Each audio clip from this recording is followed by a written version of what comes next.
Hi, and welcome to Theta Events new video segments. Today we're going over our medic rules. We're going to start with what's more similar than different. Like with most medical rules, it all starts as when you get hit.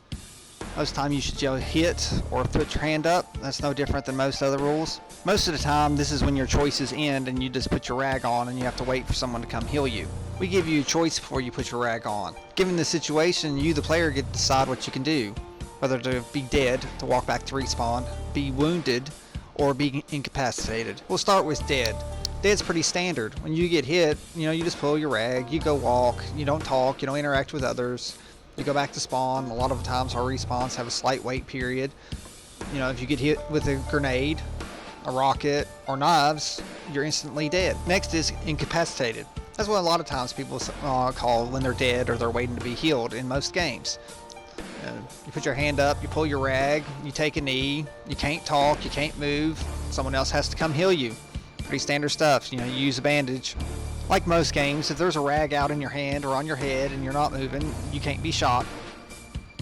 If you get healed and you get shot again, you're instantly dead. There's no wait. Just go on back to respawn and then wait your time at respawn. So far to this point, we've really not covered anything different. If you've played most milsim or scenario games, you've done these rules. The big change is what's coming up next.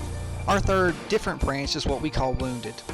After you get hit, instead of pulling your dead rag, you pull out one of our little medical bands. Take a knee, and then try to put the band on. While you're trying to put the band on, you can continue to be shot at.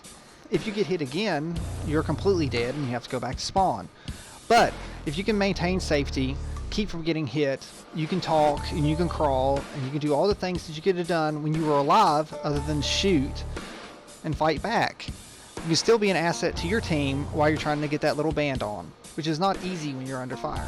The big thing that we'd like to stress is you never have to go wounded or be incapacitated. You can always just put your dead rag on and go back to spawn. But you are given the option if you want to try to bleed out being incapacitated, or you can risk it and try to be wounded. One thing that we do allow is if you get close enough to a wounded or incapacitated person and bleed out, you have the ability to execute them without shooting them, and you're within line of sight, within 5 feet. You can tell them, take a walk, or that you've been eliminated. This is a realistic way to empty the enemy from the battlefield and make sure they're no longer a threat. The flowchart is provided on most of our warning orders and on our website and on our Facebook, so that way players can look and reference. Most of it is completely spelled out that are standard and very close to everyone else, from regular gameplay days to milsims to every company that's out there. But we just provide something slightly different. You never have to go wounded, you never have to go incapacitated, but these are here for you, the player, for enhanced gameplay. Theta Events looks forward to you, the player, coming and shaping our games.